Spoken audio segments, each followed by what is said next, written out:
Hello बच्चों, कैसे हैं आप लोग। आशा करता हूं कि आप लोग अच्छे होंगे। हमने शुरू करा था linear equations in two variables Pearson IT foundation series mathematics class 9 से, जिसमें हमने बहुत सारी बातें डिस्कशन कर ली है और उसमें मैं इतनी सारी बातें डिस्कस कर लिया हूँ कि आपका जो कंसेप्ट है, जो थ्योरी है, वो क्लियर हो गया होगा। बस ग्राफ्स के बारे में मैं डिस्कशन नहीं करा। ठीक है, आज हम लोग क्वेश्चंस पे डिस्कशन करेंगे जो कंपटीशन विंग में है, जो हमारा लेवल 1 के क्वेश्चंस हैं।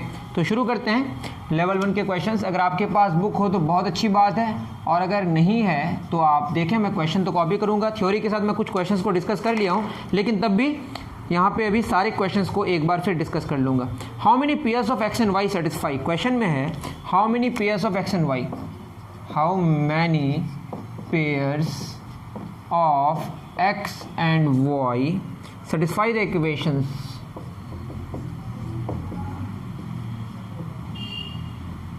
2x plus 4y is equal to 8 and 6x plus 12y is equal to 24. Option is 0, 1, infinite, none. 0, 1, infinite, none. ठीक है, आपके पास दो इक्वेशंस हैं। क्या क्या इक्वेशंस है बताइए। इक्वेशंस हैं 2x plus 4y is equal to 8 और एक है 6x plus 12y is equal to 24। आप खुद देखें कि पहला वाला जो इक्वेशन है, इसमें अगर हम दोनों तरफ कितना से मल्टीप्लाई कर दें, 3 से मल्टीप्लाई कर दें। किससे मल्टीप्लाई कर दें, ये इक्वेशन 1 है, इक्वेशन 2 है, इसको अगर 3 से मल्टीप्लाई कर दें, इसको 1 से मल्टीप्लाई कर दें, तो क्या हो जाएगा 6x प्लस 4 थिया 12y बराबर 8 थिया 24, और दूसरा वाला तो उतना ही है। इसको अगर हम देखें घटाएंगे तो सब क्या हो जाएगा 0 बराबर 0, और ये हमेशा होगा। दैट मीन्स कि दूसरा वाला जो इक्वेशन है वो पहले वाले इक्वेशन से आ रहा है, दोनों तरफ 3 मल्टीप्लाई करके। दैट इज दूसरा वाला पहले वाले पे डिपेंडेंट है। इनको बोलते हैं डिपेंडेंट इक्वेशंस। अब बात ये है इसके कितने सॉल्यूशंस हैं, तो इसके इन्फिनाइट सॉल्यूशंस होंगे। कितने सॉल्यूशंस होंगे, इन्फिनाइट सॉल्यूशंस होंगे। एक्स और वाई के डिफरेंट वैल्यूज से इसका वैल्यू क्या आएगा 8 आएगा, इसके यहाँ पे 24 आएगा, और दोनों में उसको सेटिस्फाई करेगा। इसके लिए मैंने एक कंडीशन बताया था कि इसका कोएफिशिएंट कितना है 2, इसका कोएफिशिएंट कितना है 6, इसका कोएफिशिएंट कितना है 4, इसका कितना 12, इसका 8 है 8/24। ये तीनों बराबर हो जाए, ये भी 1/3, ये भी 1/3, 1/3, तो ये क्या बताता है, इनफिनाइट सॉल्यूशन। तो अगर आपने मेरी थ्योरीज देखी होंगी तो आपको ये बात समझ आ रहा होगा। ठीक है, उतार लीजिए। तो कितने सॉल्यूशंस हैं, इनफिनाइट सॉल्यूशंस। जब दूसरा वाला या पहला वाला दोनों एक दूसरे पर अगर डिपेंड करता है तो कितने सॉल्यूशंस होते हैं, इनफिनाइट सॉल्यूशंस। मतलब एक ही अगर इक्वेशन है, जैसे मैं बोलूँ x plus y is equal to 2, 2x plus 2y is equal to 4, basically दोनों एक ही इक्वेशन है ना।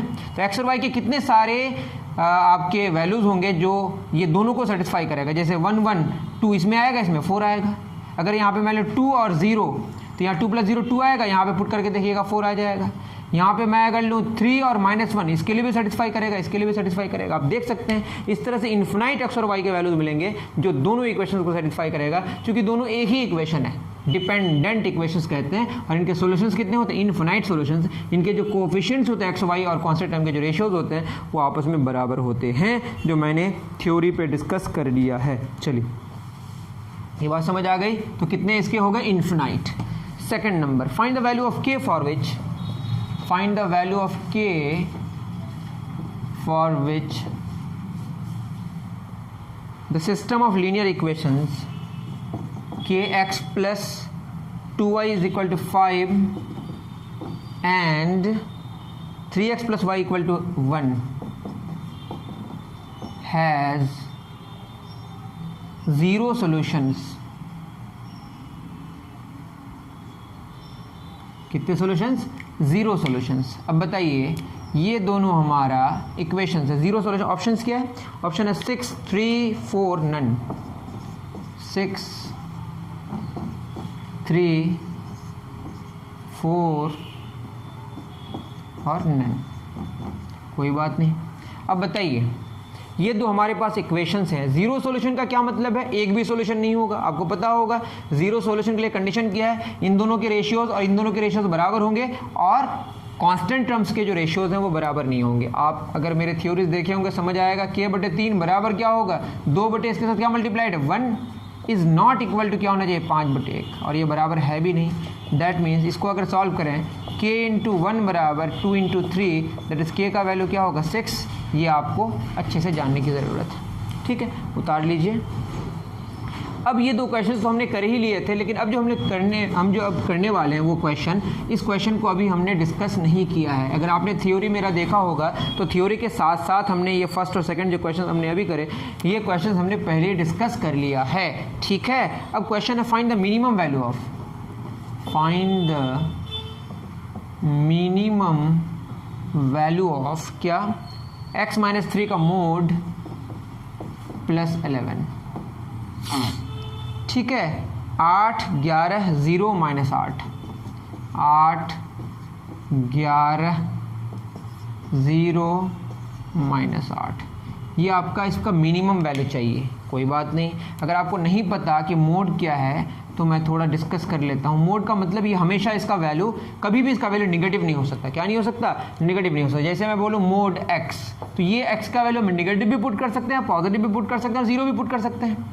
बात समझ आ रही है? जैसे अगर मैं x का वैल्यू -5 पुट करूँ, क्या पुट करूँ इसमें -5 पुट करूँ तो क्या होगा, इसको पॉजिटिव करने के लिए क्या करना पड़ेगा निगेटिव से मल्टीप्लाई करना है, +5 हो जाएगा। और अगर +5 है तो ये ऑलरेडी +5 है तो पॉजिटिव को किससे मल्टीप्लाई करेंगे पॉजिटिव से, तो क्या आएगा +5। मेरी बात समझ आ रही है? और अगर 0 का मैं मोड लूँ तो क्या आएगा 0। ठीक, तो ये है कहानी आपकी। तो मैं क्या कह रहा हूँ कि अगर निगेटिव नंबर हो, निगेटिव वैल्यू हो तो चूंकि पॉजिटिव करना है, ये निगेटिव हो ही नहीं सकता वैल्यू। जो मॉडुलस के अंदर जो भी हमारा वैल्यू उसका पूरा मोड जो होगा वो कभी भी क्या नहीं हो सकता निगेटिव नहीं हो सकता। क्या नहीं हो सकता निगेटिव। जब निगेटिव हो ही नहीं सकता तो क्या हो जाएगा बताओ पॉजिटिव होगा। तो निगेटिव को पॉजिटिव करने के लिए कितना से मल्टीप्लाई करना पड़ेगा निगेटिव से, और पॉजिटिव को पॉजिटिव करने के लिए पॉजिटिव से मल्टीप्लाई करना पड़ेगा। मेरी बात समझ आ रही है? तो निगेटिव से मल्टीप्लाई करेंगे पॉजिटिव हो जाएगा। तो इसका मतलब ये है कि मोड में जो भी वैल्यू बाहर आएगा वो निगेटिव नहीं हो सकता। ठीक, तो x-3 का जो v वैल्यू होगा वो कभी भी क्या नहीं होगा निगेटिव नहीं होगा। तो सबसे छोटा वैल्यू क्या हो सकता मॉडुलस के बाद, मॉडुलस का जो वैल्यू है मतलब मॉडुलस मैग्नीट्यूड जो इसका होगा, ये मॉडुलस मैग्नीट्यूड भी कहते हैं, ठीक है वो आप नहीं जानते अलग बात है, लेकिन इसका जो वैल्यू निकल के आएगा इसका मिनिमम वैल्यू कितना होगा 0। उससे कम क्यों नहीं हो सकता? अगर निगेटिव भी होगा तो निगेटिव से मल्टीप्लाई होकर पॉजिटिव हो जाएगा। इतनी बात आप समझ गए? तो मॉडुलस का जो वैल्यू होगा वो कभी निगेटिव नहीं होगा। दैट इज मिनिमम वैल्यू इसका कितना है 0। और चाहिए क्या मिनिमम वैल्यू, और 11 ऐड किया हुआ है तो इसका मिनिमम वैल्यू ही चाहिए ना। अगर हम इसको निगेटिव भी अंदर दें तो पॉजिटिव हो जाएगा, और 11 में कुछ ऐड कर दें, 11 में कुछ ऐड कर दें तो क्या हो जाएगा बताइए? 11 में कुछ ऐड कर देंगे तो वैल्यू और बढ़ जाएगा ना। अगर पॉजिटिव ऐड करें तो, क्योंकि निगेटिव हो नहीं सकता, निगेटिव ऐड करेंगे तब ना घटेगा। अगर ये -2 होता तो 11 और -2 ऐड करेंगे तो 9 हो जाएगा। ठीक है, तो मिनिमम वैल्यू इसका कितना पॉसिबल है बताइए 0। तो x-3 का जो मिनिमम वैल्यू है वो कितना है 0। कब? x का वैल्यू जब 3 होगा। दैट इज़ ये x-3 का मोड प्लस 11 का जो मिनिमम वैल्यू है वो क्या होगा 0 + 11। ये कितना आंसर आएगा 11। ये बात आपको समझ आनी चाहिए। Option B is correct. उतार लीजिए। तो बातें हम लोग क्या कर रहे थे, ये मिनिमम वैल्यू। तो आपने समझा कि मोड में जो भी वैल्यू होगा वो जो बाहर आएगा वो मिनिमम उसका वैल्यू 0 होगा। ठीक है, इसको आप और भी आप जान लें कि x-3 का जो मोड है वो हमेशा पॉजिटिव होगा। तो अब बताइए x-3 का मोड ये क्या होगा, x-3 को अगर हम निगेटिव से मल्टीप्लाई करें तो इस पूरे को क्या होना पड़ेगा निगेटिव, और अगर ये x-3 को पॉजिटिव से मल्टीप्लाई करें तो इस पूरे को क्या होना पड़ेगा पॉजिटिव। या क्या होगा अगर ये 0 हो तो x का वैल्यू क्या होना पड़ेगा 3। तो ये सब बातें आप मॉडुलस में अलग से मैं बता दूंगा, आपको चिंता करने की आवश्यकता नहीं। चलिए इतनी बात समझ आ गई। मिनिमम वैल्यू इसका कितना हो गया 11। वैसे भी लॉजिक लगा के डायरेक्ट आंसर दे सकते हैं। अब क्वेश्चन नंबर 4, मैक्सिमम वैल्यू चाहिए। क्या चाहिए? मैक्सिमम वैल्यू किसका 23 - 2x, 23 - 2x + 3 का मोड। अब x का कुछ भी वैल्यू पुट करें, कभी x के वैल्यू की वजह से पॉजिटिव वैल्यू आएगा, कभी निगेटिव आएगा, लेकिन अब यहाँ पे मैक्सिमम वैल्यू चाहिए। ऑप्शन है 20, 26, 17, 23। 20, 26, 17, 23। अब मैक्सिमम वैल्यू कैसे होगा? यहाँ पे कोई भी पॉजिटिव वैल्यू को हम घटाते अगर जाएं आप खुद सोचें, इसका पॉजिटिव का वैल्यू अगर हम मतलब यहाँ पे कुछ पॉजिटिव वैल्यू हो और या जीरो पॉजिटिव वैल्यू तो घटाते जाएंगे तो 23 घटते घटते ये अगर 5 है, 2x + 3 का वैल्यू अगर 5 है तो 23 - 5 कितना हो जाएगा बताइए, 18 हो जाएगा। दैट मीन्स कि 23 में कुछ कम हो जाएगा वैल्यू। और अगर ये -5 है तो भी इसका वैल्यू +5 आएगा तो भी 18 हो जाएगा। दैट मीन्स इसमें जो भी वैल्यू आएगा वो पॉजिटिव आएगा या जीरो आएगा। और पॉजिटिव वैल्यूज को अगर हम 23 से घटाएं तो वैल्यू डिक्रीज होते जाएगा। क्या होते जाएगा? डिक्रीज होते जाएगा। और सबसे कम डिक्रीमेंट कब होगा? जब इसका वैल्यू जीरो होगा, क्योंकि जीरो से कम तो हो ही नहीं सकता ना। तो सबसे कम जब ये होगा तो ये पूरा का वैल्यू सबसे ज़्यादा होगा। तो 23 माइनस जो भी होगा इसको सबसे कम से कम अगर हमको घटाना है तो मैक्सिमम वैल्यू मिलेगा। मैक्सिमम कितना मिलेगा? 23। कब मिलेगा? जब इस पूरे का वैल्यू जीरो होगा। ये पूरे का वैल्यू कब जीरो होगा? जब x का वैल्यू -3/2 होगा। इसको सॉल्व करके आप देख सकते हैं। ठीक है, उम्मीद करता हूँ आप समझ पा रहे होंगे। चलिए, बहुत अच्छी बात है। दो तरह के इस तरह के क्वेश्चन, बहुत ही सिंपल है। इसे टफ क्वेश्चन भी बनाया जा सकता है लेकिन आपके इसमें नहीं है उतना ज़्यादा। क्वेश्चन नंबर 4, अब ये बहुत ही सिंपल क्वेश्चन है। द प्रोडक्ट ऑफ, मैं जब बोलूँ तो लिख लीजिए, अगर बुक है तो बहुत अच्छी बात है। Of a number and 72, of a number and 72 exceeds the product, exceeds the product and 27 by 360. Find the number. Option A 12, option B 7, option C 8, option D 11। तो ये आपका क्वेश्चन है। ठीक है, आपका है, मेरा है, सबका है, कोई बात नहीं। अब एक प्रोडक्ट ऑफ अ नंबर, उस नंबर का को हम मान सकते हैं ना, कुछ x मान लेते। क्या मान लेते? x। और किसका प्रोडक्ट? 72 का। ये जो एक प्रोडक्ट आया वो एक्सीड करता है कितना से? बाई 360। तो 360 ज़्यादा है किससे? The product of the number and, यहाँ पे ऑफ द नंबर छुटा हुआ है। क्वेश्चन है the product of a number and 72 exceeds the product of the number and 27 by 360। तो अब कितना? नंबर एंड 27 मतलब 72 और उस नंबर का प्रोडक्ट 27 और उस नंबर के प्रोडक्ट से कितना ज़्यादा है? 360 ज़्यादा है। मैं नहीं कह रहा हूँ, क्वेश्चन कह रहा है। 72x माइनस 27x बराबर 360। ये linear equation in one variable है। 12 में 7 गया 5 और ये 5, 6 में 2 गया 4, 45x बराबर 360। 9 5 6 45, 9 चौक 36 और x का वैल्यू आ गया 5 कितना? 8 40। तो x का वैल्यू 8 हो गया। Option C is correct.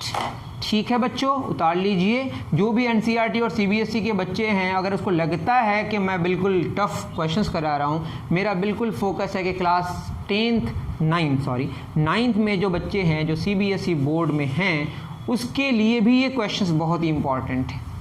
ठीक है, जब क्वेश्चंस का लेवल बढ़ाता है बोर्ड वाला तो आपको ऐसे ही क्वेश्चंस आएंगे। वैसे ये बहुत ही आसान क्वेश्चन है।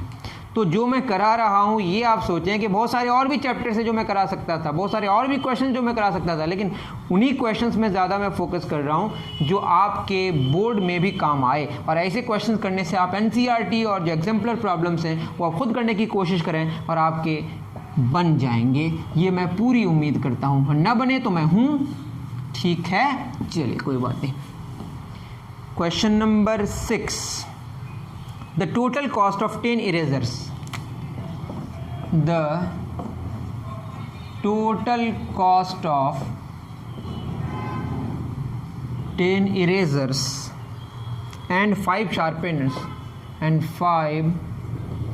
sharpeners is at least rupees 65, is at least rupees 65. The cost of each eraser, the cost of each eraser cannot exceed rupees 4, can't exceed rupees 4. Find the minimum possible, find the minimum possible cost of each sharpener, cost of each sharpener, ठीक है। Options given है 12, 7, 8, 11, क्या given है, sorry 6, 5.50, 6, 5.50 और सी है 5, 6.50, 6.50, ठीक है। आप कोशिश करें इसको, मैं फिर आगे करता हूँ। तो क्वेश्चन आप समझ गए होंगे। देखिए the total cost of 10 erasers, तो ऐसे क्वेश्चन को हम क्या करेंगे, देखिए 10 इरेजर है, एक इरेजर का कॉस्ट हम मान लेते हैं, एक इरेजर्स कॉस्ट रुपया x और एक शार्पनर्स कॉस्ट मान लेते हैं रुपया y, ये आपका मान लिया गया, ठीक है। इसमें क्या है, मान ही सकते हैं। 10 इरेजर और 5 sharpener, 10x plus 5y is at least ₹65, कम से कम 65 रुपया इसका है, तो 65 रुपया कम से कम है, तो ज़्यादा भी हो सकता है ना, greater than equal to 65। The cost of each eraser, एक इरेजर का दैट इज x का जो कॉस्ट है, मतलब एक eraser cost can not exceed ₹4, मतलब स्मॉल इक्वल टू क्या होगा, 4 होगा। अब बताइए इसको अगर मैं लिखूँ तो क्या हो जाएगा, 5y greater than equal to 65 minus 10x। अब x का मैक्सिमम वैल्यू 4 है, तो यहाँ अगर मैक्सिमम पुट करें तो कोई फ़र्क नहीं पड़ेगा, मिनिमम कितना हो जाएगा बताइए, इसका कॉस्ट 1 रुपया भी हो सकता है। तो अगर हम 65 माइनस 10 तो कितना हो जाएगा बताइए, 55, तो 5y greater than equal to 55 होगा। लेकिन x का वैल्यू मैक्सिमम यहाँ हम पुट कर सकते हैं ना 4, ये अगर मैक्सिमम होगा तो उसके बाद ये नीचे से और शुरू हो सकता है। हमको क्या चाहिए, find the minimum possible cost, मतलब इसको जितना ज़्यादा हम बड़ा लिखेंगे ये और मिनिमम से शुरू होगा। बात समझ आ रही है। अगर यहाँ में x का वैल्यू 1 पुट किया तो क्या हुआ, 5y greater than equal to 55, तो 5 11 55, तो y का value greater than equal to 11 हुआ। लेकिन इससे कम भी हो सकता है कि नहीं, कब, जब x का वैल्यू हम बढ़ाते जाएंगे। बात समझ आ रही है, x बढ़ाते जाएंगे और y का वैल्यू घटते जाएगा। तो मैक्सिमम कितना पुट कर सकते हैं, 4, तो 5y मिनिमम अगर हम लिखते हैं तो ये इक्वल टू होगा 65 माइनस 10 इंटू एक्स का वैल्यू कितना पुट करना, 4, दैट इज़ 5y मिनिमम बराबर 65 माइनस 40 कितना हो जाएगा, 25, दैट इज़ y मिनिमम हो जाएगा 5 रुपया। Option C is correct. ये बहुत ही इंटरेस्टिंग क्वेश्चन था, आप समझ पा रहे होंगे शायद के, ऐसा मुझे लगता है। ठीक है बच्चों, ओके डन। क्वेश्चन नंबर 6 हो गया। अब क्वेश्चन नंबर 7 की तरफ रवाना होते हैं। आपके पास बुक हो तो बहुत बेटर होगा, मुझे क्वेश्चन लिखने में थोड़ी सी दिक्कत हो रही है। ठीक है, 7, if the system of linear equations, question number 7 में बोला है सिस्टम ऑफ लीनियर इक्वेशंस है px plus 3y equal to 9, इस पर डिस्कशन हो चुका है। अगर आपने क्वेश्चन, आपने मेरे लेक्चर्स देखे होंगे तो ठीक है, जो देखे होंगे लिखे कि हाँ सर हो गया सर, लिखिए तो हैज़ यूनिक सॉल्यूशंस। कैसे सॉल्यूशंस, यूनिक सॉल्यूशन। तो a का value p is equal to plus minus 2√3, b का value p is not equal to plus minus 3√2, c p is not equal to plus minus 2√3, p is equal to plus minus 3√2। ठीक है, तो ये है आपका। अगर आप यूनिक सॉल्यूशन की बात करें तो क्या होता है, आप जानते होंगे जो x के कोफिशिएंट्स के रेशियो हैं और y के कोफिशिएंट्स के रेशियो हैं आपस में बराबर नहीं होंगे, यही एकमात्र कंडीशन है। That is p/4 is not equal to होना चाहिए 3/p, that is p² is not equal to 4 × 12, that is p is not equal to plus minus 12 का square root, that is p is not equal to 2 × 4 = 12 plus minus 2√3। Option C is correct. ठीक है, उतार लीजिए। चलिए, एक बहुत ही interesting question है, ये क्वेश्चन फेमस है वैसे। बकरी और मुर्गी की कहानी। बकरी के कितने पैर होते हैं, 4, मुर्गी के 2 कम, मतलब 2 होते हैं। ठीक है, नॉर्मली ऐसे ही होते हैं, अब कभी कहीं एक्सेप्शन हो जाए तो मैं नहीं जानता, लेकिन बकरी के कितने पैर होते हैं, 4। तो ऐसे ही कुछ क्वेश्चन है। In a group of goats, in a group of goats and hens, the total number of legs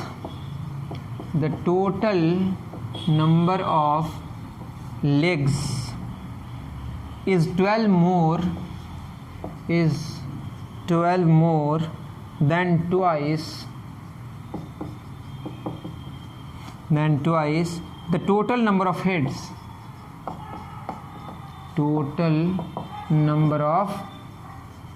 और माथा तो जानते हैं, हेड एक ही होगा ना, चाहे वो मुर्गी हो चाहे वो बकरी हो. The number of goats is options हैं 8, 6, 2 can't determined. 8, 6, 2 can't be determined. देखते हैं डिटरमाइंड कर सकते हैं या नहीं कर सकते हैं तो क्या होगा. क्वेश्चन कह रहा है नंबर ऑफ गोट. गोट की बात करें, अगर बकरी की बात करें, नंबर ऑफ गोट्स मान लेते हैं. नंबर ऑफ गोट्स क्या मान लेते हैं, x. तो अगर बकरी कितने हैं, x बकरी हैं, तो बकरी के माथे भी कितने होंगे, x होंगे, क्योंकि एक बकरी का एक माथा. तो नंबर ऑफ लेग्स कितने होंगे ऑफ गोट्स, कितना हो जाएगा 4x, क्योंकि एक बकरी का 4 पैर होते हैं, बकरी के 4 पैर होते हैं. उसी तरह से नंबर ऑफ मुर्गियां कितना y मान लिए, तो number of legs of hence कितना हो जाएगा 2y, क्योंकि एक मुर्गी के 2 पैर होते हैं. क्या बोला है, in a group of goats and hens the total number of legs. Total number of leg कितने हो गए 4x + 2y इज 12 मोर, 12 ज़्यादा है. Twice of the total number of heads. Total number head कितना होगा x + y, क्योंकि एक बकरी नहीं, x बकरियां हैं तो x माथे, y मुर्गियां हैं तो y माथे, तो x + y नंबर ऑफ माथे हो गए. उसके दुगुनी से 12 ज़्यादा है टोटल नंबर ऑफ लेग्स की बात अगर करें तो 4x + 2y बराबर 12 + 2x + 2y. 2y कैंसिल हो गया. 4x - 2x बराबर 12, दैट इज 2x बराबर 12, दैट इज x बराबर 6. दैट मीन्स x क्या है, नंबर ऑफ बकरियां, वही तो मांगा है. Option B is correct. उतार लीजिए.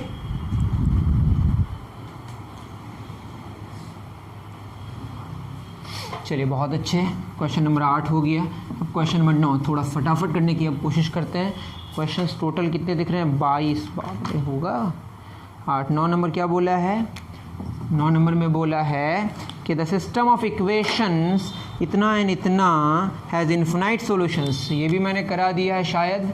px + 4y = 32, 2qy + 15x = 96. Infinite solutions है दोनों की.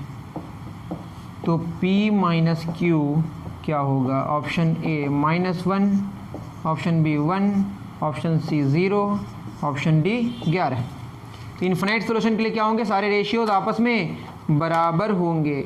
सारे रेशियोज आपस में बराबर. दैट इज देखिए x का कोफिशिएंट p, x का कोफिशिएंट 15, तो क्या होगा p/15 बराबर y का कोफिशिएंट 4, y का 2q, तो 4/2q बराबर 32/96.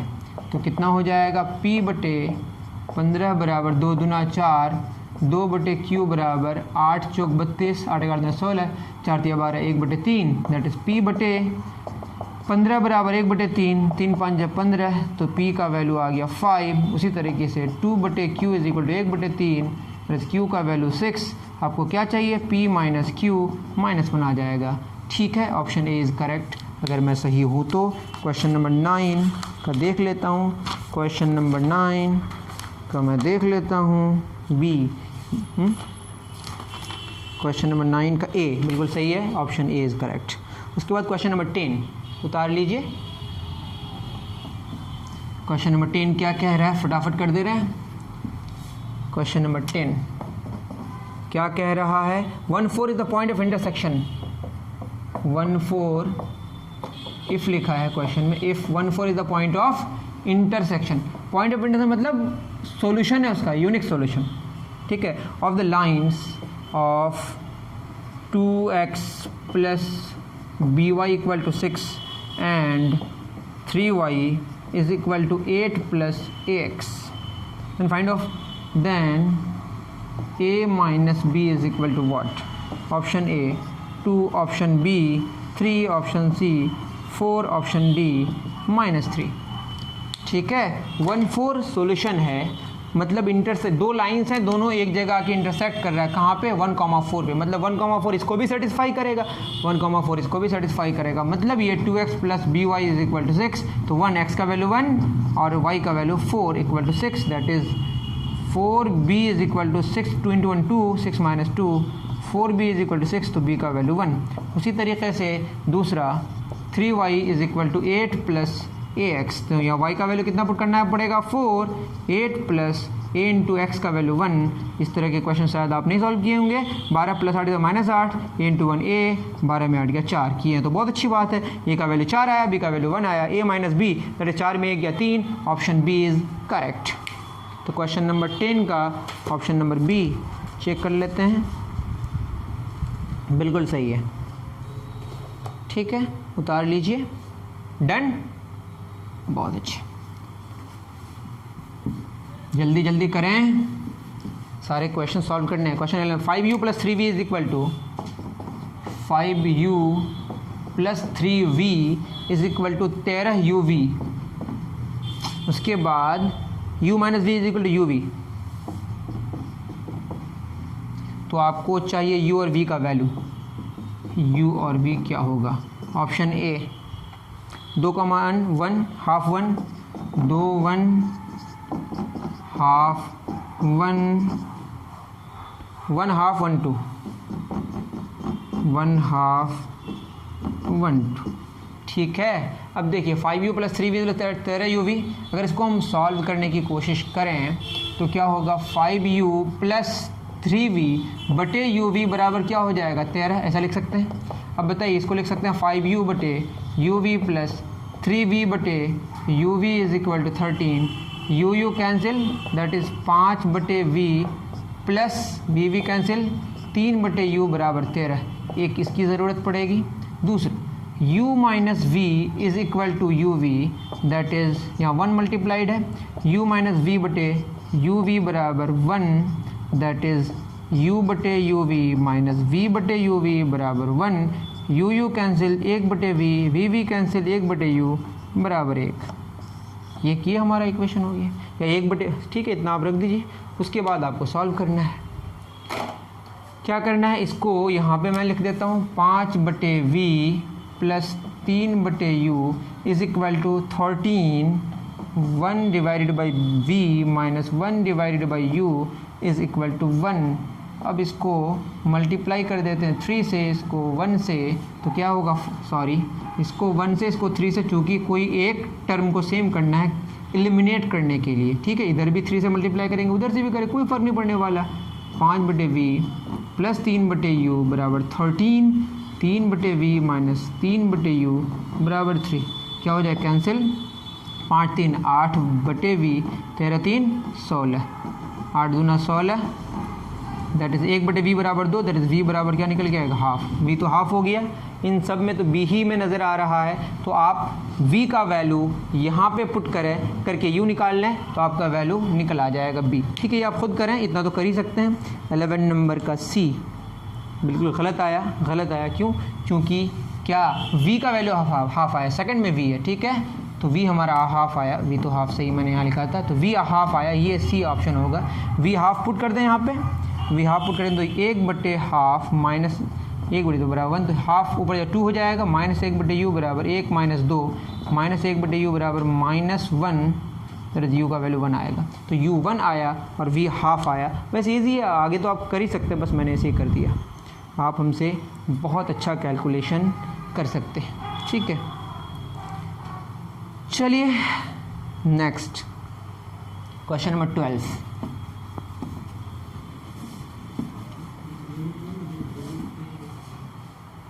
क्या है, सॉल्व द इक्वेशन,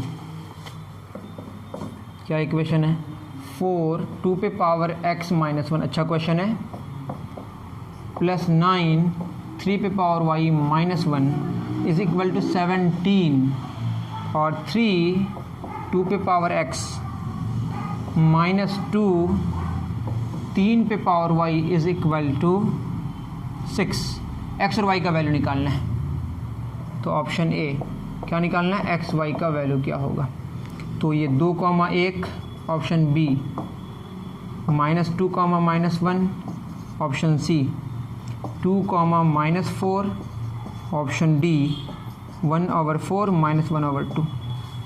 तो आपके पास क्वेश्चन तो दिख ही रहा होगा, किताब हो तो ज़्यादा बेटर है। देखिए लिख सकते हैं पहला वाला इक्वेशन को 4 × 2 पे पावर x × 2 पे पावर -1 प्लस 9 × 3 पे पावर y × 3 पे power -1 is equal to 17। That is ये हो जाएगा 4 गुना 2 पे पावर x बटे 2 पे पावर 1, 2 नीचे आ जाएगा, 9 × 3 पे पावर y बटे 3 पे पावर 1 नीचे आ जाएगा 17। ये हो जाएगा 2 दूना 4, 2 × 2 पे पावर x प्लस 9 × 3 × 9, 3 × 3 पे power y is equal to 17। इसको हम क्या मान लेते हैं, कुछ मान लेते हैं, इसको मान लेते हैं हम a और इसको मान लेते हैं b plus 3b is equal to 17। That is 2 पे पावर x को हमने क्या मान लिया a और 3 पे पावर y को क्या मान लिया b।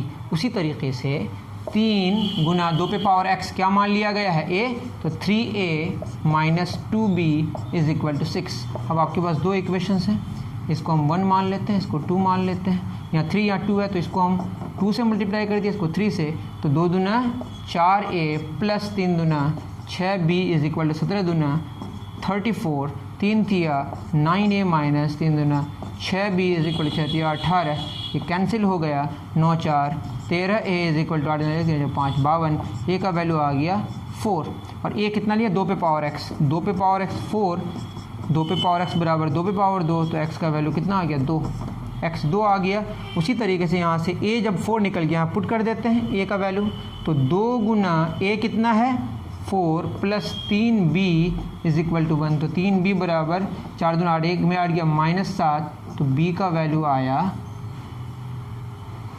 बिल्कुल क्या आया 2a plus 3b is equal to 17 है ये, तो 17 माइनस 4 दूना 8, 17 में 8 गया कितना 9, तो 3b इज इक्वल टू 9, तो 3 तिया 9, तो b आया 3 और b कितना है 3 पे पावर y, तो 3 पे पावर y बराबर 3 पे पावर 1, तो y का वैल्यू 1 आया। तो क्या हो जाएगा बताइए, x2 आया y 1 आया, a option is correct. Question number 12 का a बिल्कुल सही। अब आते हैं 13 में। 13 आप सॉल्व कर सकते हैं, तब भी मैं करा दे रहा हूँ, इतना आप समझ पा रहे होंगे। चलिए क्वेश्चन नंबर 13 की तरफ रवाना होते हैं।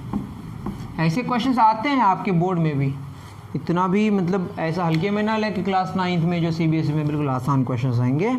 The solution set of 2/x plus 3/y is equal to 2, 3/x plus 4/y is equal to 20। अब इनको सॉल्व करना है, मैं ऑप्शंस नहीं लिख रहा हूँ, ठीक है। आपके पास बुक है तो आप देख लीजिएगा, ये 1 ये 2 सॉल्व करना है। 3 है और 4 है, इसको कितना से गुना करेंगे 4 से, इसको 3 से, क्या हो जाएगा 4 दूना 8/x प्लस 4 तिया 12/y बराबर 4 दूना 8, 3 तिया 9/x प्लस 4 तिया 12/y बराबर 20 तिया 60। ये हमारा कैंसिल हो गया, 8 में 9 गया, -1/x, 8 में 60 गया, ये हो जाएगा -52, तो x हो जाएगा 1/52। इतनी बड़ी गलती, 20 तिया 60, 4 दूना 8, यहाँ तो ऑप्शन ही नहीं है, सॉल्यूशन मांगा है, तो अब चेक करना पड़ेगा कहाँ गलती हुई हमारी। ये आप देख लें एक बार, 2/x प्लस 3/y बराबर 2, 3/x प्लस 4/y बराबर 20, 4 से गुना किया 3 से, 4 दूना 8/x, 4 तिया 12, 4 दूना 8, 20 तिया 60, 3 तिया 9/x प्लस 4 तिया 12/y, 20 तिया 60। मैंने बिल्कुल सही करा अब तक, 8 में 9 गया -1/x। देख लीजिएगा इसको, ये आपके लिए क्वेश्चन है, ये आपके लिए मैं छोड़ भी रहा हूँ, आसान भी क्वेश्चन है, ठीक है। क्वेश्चन नंबर 13 आप देख लीजिए, आपके पास बुक है तो आप खुद सॉल्व करें, मेरे से बन जाएगा ऐसा नहीं है, लेकिन कहीं ना कहीं कुछ एरर हुआ होगा, ये आप ढूंढ लें। इतना आसान क्वेश्चन को मैं ऐसे भी नहीं करने वाला था, ठीक है। 14 the cost of 5 pens and 7 notebook 82 and cost of 4 pens and 4 notebooks is ₹52। Find the cost of 2 notebooks and 3 pens. ये भी आप कर सकते हैं, ये मैं नहीं करा रहा हूँ। क्वेश्चन नंबर 15 करा रहा हूँ मैं, ठीक है। 15 क्या है, a plus b, if a plus b a minus b is the solution of the equations is the solutions of the equations 3x plus 2y is equal to 20, 4x minus 5y is equal to 42, then B क्या होगा? Options हैं 8 minus 2 minus 4, 8 minus 2 minus 4, 5। तो बताइए a plus b और a minus B solution है। Solution का मतलब उसको पुट करेंगे तो सेटिस्फाई करेगा। तो x का value a plus B put करेंगे, मतलब x का वैल्यू तो नहीं है a प्लस बी, x को a प्लस बी पुट करेंगे और y को a माइनस बी पुट करेंगे। ठीक है, पुट करते हैं। That is 3 into x a plus b और 2 into y a minus b बराबर 20। अब क्या हो जाएगा? 3a plus 3b plus 2a minus 2b is equal to 20, 3a plus 2a 5a 3 minus 2b plus b बराबर, एक तो खुद a और b में एक इक्वेशन आ गया।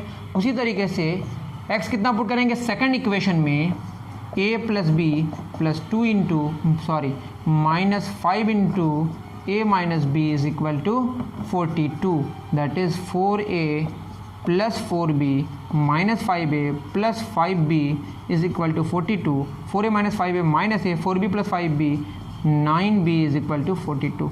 ये आपका दूसरा इक्वेशन आ गया। इन दोनों को आप सॉल्व करेंगे तो आप b पा सकते हैं।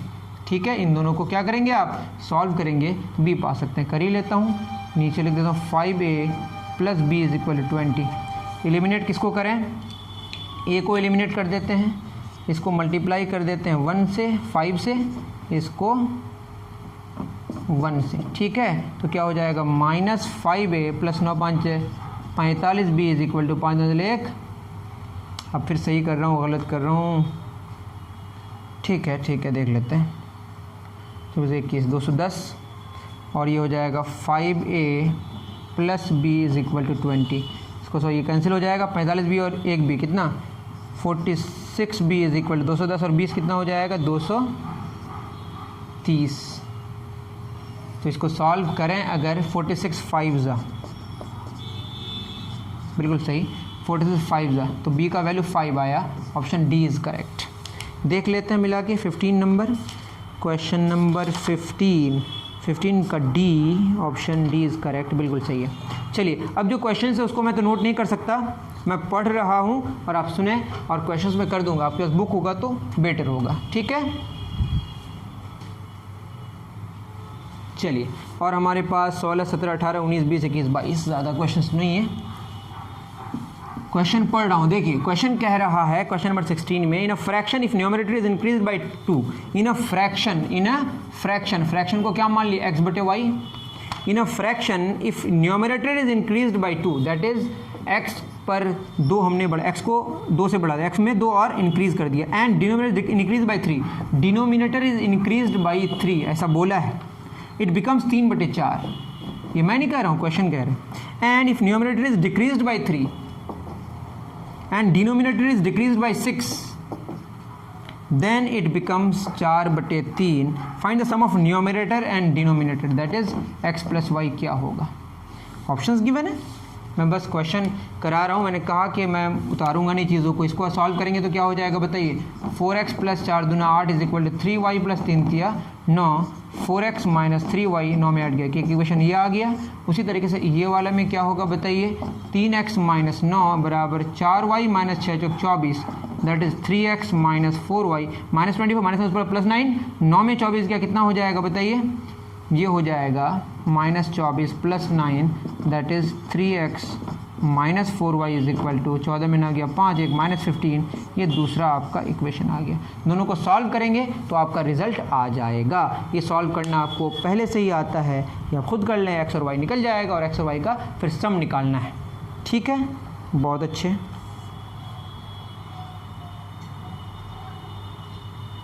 ठीक है, इस तरह के और भी क्वेश्चंस हैं, आप कर सकते हैं। 2a minus 3b equal to 1, 5a plus 2b 50, a minus b निकालना है, a निकालना है, b निकालना है, a माइनस b निकल जाएगा। ठीक है, चलिए क्वेश्चन नंबर 19 एक अच्छा क्वेश्चन दिख रहा है, उसको हम कर दे रहे हैं। Done.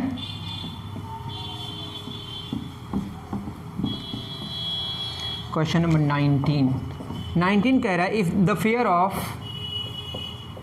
Fair of 3 full tickets 3 full tickets and 2 half tickets.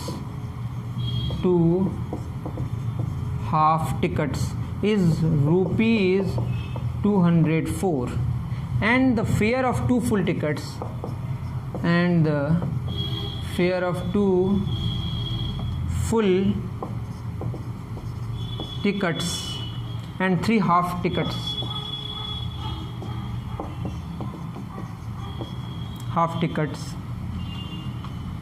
is rupees 186. Find the fare of full ticket and half ticket. Find the fare of a full ticket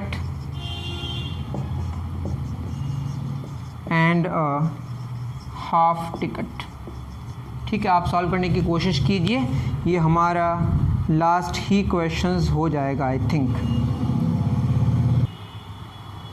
मुझे ऐसा लग रहा था कि शायद कि जितना फुल टिकट का प्राइस है तो हाफ़ टिकट का उसका आधा होगा। ऐसा ज़रूरी नहीं है, क्योंकि यहाँ पे 2 अलग अलग इक्वेशंस भी गिवन है, तो ऐसा लग रहा हो सकता है कि हाफ़ टिकट का प्राइस हाफ़ से भी कम हो या हाफ़ से ज़्यादा हो। आई डोंट नो, मतलब हाफ़ टिकट का मतलब आधा होगा उसका प्राइस, या आधा से कम होगा, आधा ज़्यादा होगा, ऐसा कोई डिफाइंड नहीं है इस क्वेश्चन के हिसाब से, जैसा मुझे लग रहा है। तो the fare of 3 full tickets, एक फुल टिकट का प्राइस हमने x मान लिया, एक फुल टिकट, वैसे क्वेश्चन नॉर्मल हो गया अब अगर ऐसा नहीं है तो। 1 फुल टिकट्स प्राइस कितना x, 1 half tickets price is equal to y। तो 3 फुल टिकट है दैट इज़ 3x, 2 हाफ है तो 2y इज इक्वल टू कितना हो जाएगा 204। उसके बाद the fare of 2 full ticket that is 2x and 3 half 3y is 186। इसको फिर सॉल्व करना है, इसमें कोई ख़ास बात नहीं है। मुझे ख़ास बात नज़र आ रही थी जिसकी वजह से मैं कर रहा था, तो ऐसा कुछ भी यहाँ पे नहीं है। न्यूमरेटर डिनोमिनेटर की कहानी है वो मैं बताने वाला हूँ नहीं, जो अभी करा दिया हमने, ठीक है। और भी क्वेश्चंस हैं जो बिल्कुल उसी तरह के हैं जो क्वेश्चंस मैंने पहले से ही डिस्कस कर दिए हैं। तो जो क्वेश्चंस बचे वो आपके लिए है, जिसके पास बुक है वो आगे के क्वेश्चन सॉल्व करें, और जो ग्रुप में है उसको मैं फ़ोटो दे दूंगा क्वेश्चंस का, वहाँ से कर लेंगे। और जो लोग बातों को नहीं समझ पा रहे हैं वो कमेंट सेक्शन में ज़रूर लिखें कि हाँ सर यहाँ प्रॉब्लम है, या आप सजेस्ट करें कि ये चैप्टर आप पहले कराएं। जैसा भी आपको जो भी लगे वो आप कमेंट सेक्शन में ज़रूर लिखें, ठीक है। मिलते हैं नेक्स्ट वीडियो में। Thank you very much.